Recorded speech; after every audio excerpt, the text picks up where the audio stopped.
बढ़ जाती है। जैसे पसीना बढ़ता है, स्वेटिंग फ्रिक्शन की वजह से फंगल इन्फेक्शन होना बहुत कॉमन रहता है। दूसरे पिंपल्स या एक्ने बढ़ना बहुत कॉमन रहता है। दाद जो होता है वो थाइज़ में, अंडर आर्म्स में, जो फोल्ड्स होते हैं बॉडी के, यानी जो जैसे फ्लेक्चर्स होते हैं उनमें ज़्यादा कॉमन रहता है। कई लोग बोलते हैं, बहुत सारे ऐसे पेशेंट्स आते हैं जो बोलते हैं कि हम तो बाहर जाते नहीं हैं तो हम सनस्क्रीन क्यों लगाएं। देखिए, जो रेडिएशन है, स्पेशली यूवी रेडिएशन, ये हमारे ग्लास को क्रॉस करके हमारे घर में आती है।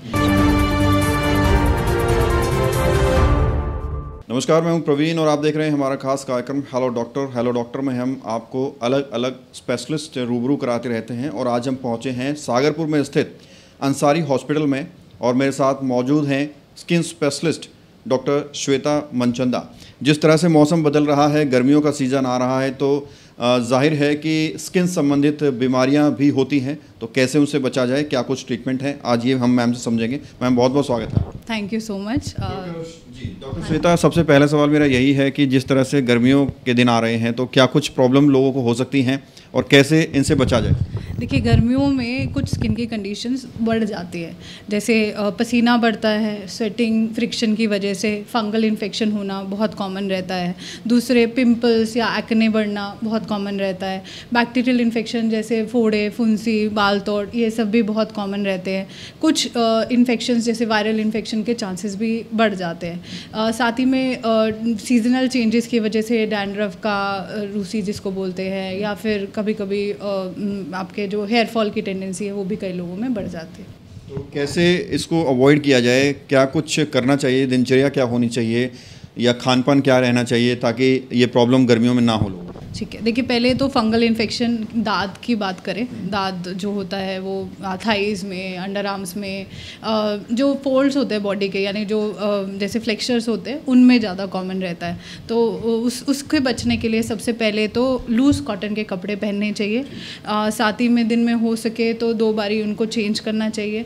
अगर किसी को फंगल इन्फेक्शन है तो घर में अगर किसी, जनरली ये कम्युनिकेबल होता है, यानी एक से दूसरे में फैलता है, तो बाकी लोगों का भी इलाज कराइए, नहीं तो ये एक साइकिल बन जाती है, बार बार एक से दूसरे में होता रहता है।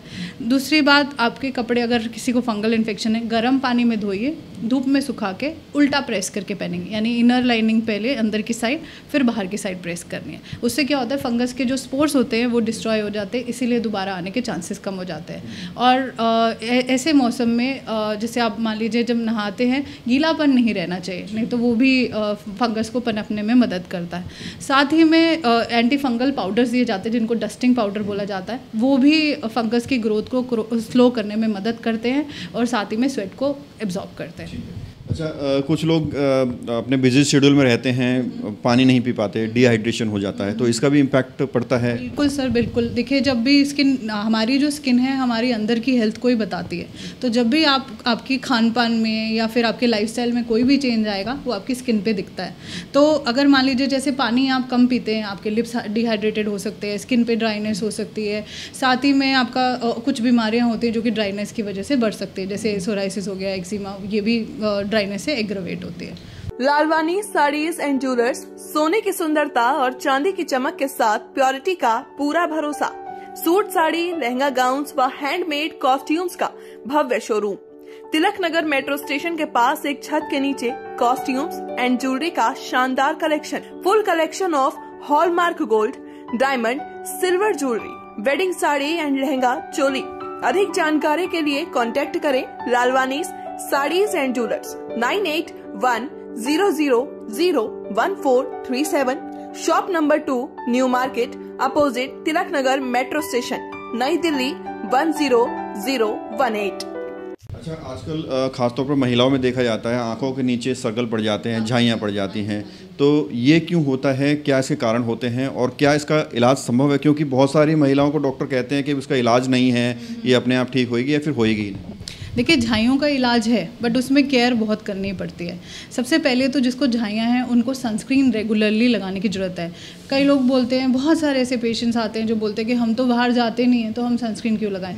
देखिए, जो रेडिएशन है, स्पेशली यूवी रेडिएशन, ये हमारे ग्लास को क्रॉस करके हमारे घर में आती है, जो शीशा है उसको क्रॉस करती है। सेकेंडली, हमारी जो लाइट्स है, जैसे ट्यूब लाइट हो गई, मोबाइल हो गया, लैपटॉप हो गया, इन सभी में से रेडिएशन निकलती है। तो चाहे आप बाहर नहीं जा रहे, रेडिएशन तो अंदर है ना आपके आसपास। आसपास, तो आपको सनस्क्रीन रेगुलरली हर एक को लगाने, हर किसी को लगानी चाहिए, बट जिसको झाइयाँ हैं उनको तो रेगुलरली लगानी ही लगानी है। वो एक लेयर फॉर्म करती है जिसकी वजह से हम जो भी दवाई देते हैं वो काम करने में उसका इफेक्ट होता है, वो बेटर आता है और वो बढ़ता नहीं है। जो झाइयाँ हैं वो बढ़ने को उससे रुकने में भी सनस्क्रीन मदद करती है।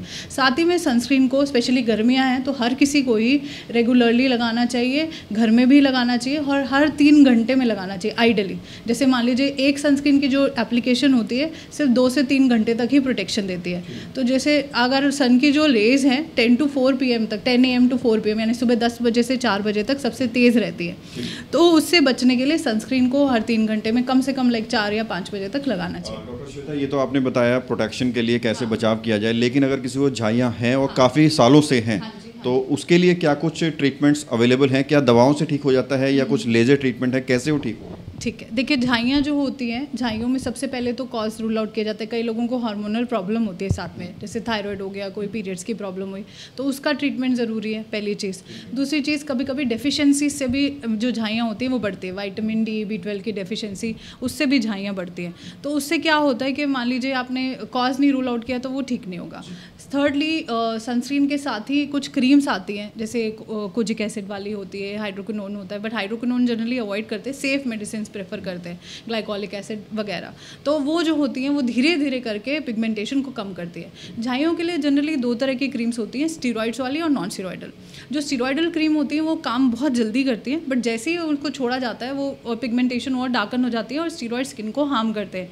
कितनी सारी फीमेल्स मैंने देखी हैं जो बेटनोवेट, पैंडम ये सब लगा के आती है, अपना पूरा चेहरा खराब कर देती है। तो स्टीरॉइड वाली क्रीम नहीं लगानी चाहिए। झाइयों का प्रेगनेंसी भी एक बड़ा कारण होता है। बिल्कुल सर, हार्मोनल चेंजेस हुए तो उसमें प्रेगनेंसी भी एक हार्मोनल स्टेट ही है, तो इसी वजह से जैसे ही हमारी बॉडी में हार्मोनल चेंजेस होंगे, specially during and after pregnancy, तो झाइयाँ बढ़ती हैं। अच्छा, आजकल के लड़कों में देखा जाता है मैम, बालों के झड़ने की, बालों गिरने की समस्या बहुत ज़्यादा होती है।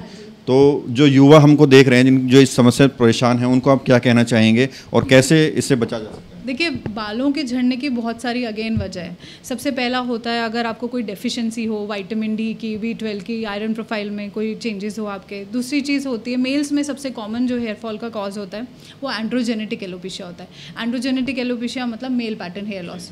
यहाँ से बाल जो है, जो आपके हेयर लाइन होती है वो पहले रिसीड होती है, फिर वर्टेक्स से बाल जाते हैं। हाँ, वही। तो उसके लिए जनरली कुछ मेडिसिन आती है, मिनॉक्सिडिल करके होता है, PRP करके ट्रीटमेंट रहती है, प्लेटलेट रिच प्लाज्मा थेरेपी बोलते हैं। साथ ही अपनी डाइट में प्रोटीन इंटेक बढ़ाइए, और अगर स्ट्रेस है, स्ट्रेस को हेल्दी वे में कंट्रोल करिए। स्ट्रेस मैनेजमेंट बहुत ज़रूरी है। डैंड्रफ से भी हेयर फॉल बढ़ता है। कोई बीमारी हुई हो उसके बाद, जैसे कोविड हो गया, टाइफॉइड, उसके बाद भी हेयर फॉल काफ़ी कॉमन रहता है। क्या शैम्पू रोज़ लगाना चाहिए? नहीं sir, shampoo ideally 2 to 3 times a week लगाना चाहिए, रोज़ नहीं।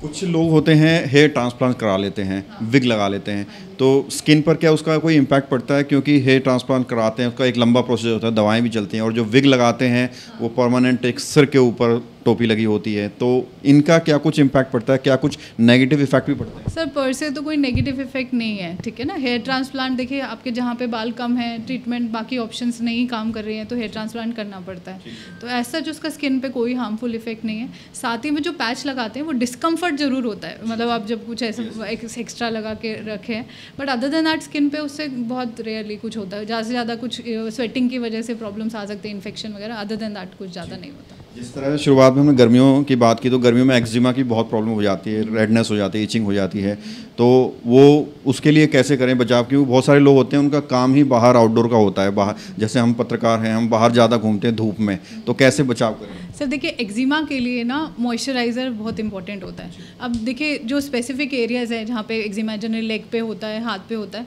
तो वहाँ पे अगर आप एक मेडिकेटेड मॉइस्चराइज़र लगाएंगे, अपने आप से नहीं, डॉक्टर देंगे, तो उससे क्या होता है, एक लेयर बैरियर फॉर्म हो जाता है, जिसकी वजह से जो एलर्जन है, जिस वजह से एलर्जी हो रही है, वो कॉन्टैक्ट नहीं कर पाता स्किन से, एक बैरियर बन जाता है, प्रोटेक्टिव लेयर बन जाती है। तो पहले तो मॉइस्चराइज़र लगाना ज़रूरी है। एक्जिमा की ट्रीटमेंट भी बहुत ज़रूरी है। बहुत सारे लोग क्या करते हैं, केमिस्ट से दवाई लेते हैं, लगाते हैं, उनको लगता है ठीक हो गया, छोड़ देते हैं, वो फिर ऐसे जड़ से ख़त्म नहीं होता। जड़ से ख़त्म होने के लिए एलर्जी स्किन से बहुत जल्दी साफ हो जाती है, बट शरीर के अंदर फिर वो दोबारा उभर के आएगी, क्योंकि आपकी इम्यूनिटी तो स्टिल उससे लड़ रही है, तो again it is gonna come. तो प्रॉपर इलाज बहुत ज़रूरी है। और एक चीज़ और, झाइयों के लिए आपने मेरे से प्रोसीजर्स का पूछा था, तो उसके लिए केमिकल पील्स करके होता है। उसके अंदर क्या होता है, मेडिकेटेड पील्स होती है, वो मेडिसिन लगाते हैं जो कि कुछ समय के लिए रखते हैं, हाई कॉन्सेंट्रेशन है, इसलिए डॉक्टर के सुपरविजन में ही होती है। तो उससे क्या होता है, धीरे धीरे करके नई स्किन लेयर आती है, जिससे कि आपकी जो झाइयों वाली स्किन है वो धीरे करके, जैसे जैसे आपकी बचपन जो प्रीवियस बेबी स्किन थी वैसे धीरे धीरे बनती है, बट उसके सेशंस नहीं होते सर। जो लोग देख रहे हैं आपसे मिलना चाहते हैं तो क्या कुछ आपका अंसारी हॉस्पिटल में ओपीडी टाइम है और यहाँ क्या कुछ फैसिलिटीज़ हैं स्किन डिपार्टमेंट में? हाँ जी, देखिए अंसारी हॉस्पिटल में मेरा जो टाइमिंग है वो Sunday, Wednesday, Friday 10 to 11 AM है। एंड साथ ही में हमारे पास में रेडियो फ्रिक्वेंसी यानी जो मस्से हैं, तिल हैं, उनको हटाने के लिए जो मशीन होती है वो। सेकेंडली लेज़र बाल हेयर रिडक्शन का। थर्डली हमारे पास केमिकल पील्स हैं, वही जो पिंपल्स के लिए, झाइयों के लिए, आपके अगर कोई स्कार्स हैं उनके लिए। और उसके साथ ही हमारे पास में PRP की टेक्निक है यानी कि प्लेटलेट रिच प्लाज्मा थेरेपी, जिससे कि बालों की ग्रोथ होती है। Thank you very much for giving your precious time. Welcome sir, always welcome. तो ये थी डॉक्टर श्वेता जिन्होंने स्किन संबंधित बीमारियों पर हमसे बातचीत की और हम उम्मीद करते हैं कि ये इंटरव्यू आपके काफ़ी काम आने वाला है। इसके अलावा कोई अगर आपका प्रश्न है तो हम कमेंट्स में लिख सकते हैं। नेक्स्ट टाइम जब हम मैम से मिलेंगे तो आपका सवाल ज़रूर पूछेंगे। बहरहाल आप बने रहिए हमारे साथ, देखते रहिए इंडिया टाइम 24 न्यूज़। खबरों से खबरदार रहने के लिए चैनल को सब्सक्राइब करें और प्रेस करें बेल आइकन।